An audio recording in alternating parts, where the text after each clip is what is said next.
Welcome to Blizzard Fire. We hope this video helps fire up your solution. You'll begin by confirming prerequisites quickly. You're signed into iCloud and location services are enabled. Once done, open the Find My app and tap People. You'll see an ad or Share My Location option. Choose Share My Location to send your location directly to a contact. Pick the contact from Messages or Contacts, set duration, share for 1 hour, until end of day, or share indefinitely, and hit Send. This starts live sharing and requests permission from the other person. Next, manage how sharing behaves so it works for you. Tap a person's name to view their location or press directions to open maps. If you need alerts, tap Notify and choose Notify when arrives or Notify when leaves, then set the place and radius.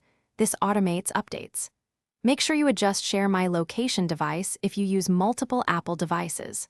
Once configured, you can stop sharing or remove a person anytime by scrolling down and selecting Stop Sharing or Remove. To finish, confirm sharing worked. The contact should show as active in People. If you want to stop, open their card and tap Stop Sharing. Make sure both devices have internet and are on current iOS for accurate updates. This matters because Find My relies on network and permissions. If a location looks wrong, toggle location services off and on, or sign out of iCloud and back in to refresh. This simple reset resolves most sync or stale location issues quickly. Thanks for watching. If you found this helpful, don't forget to like and subscribe.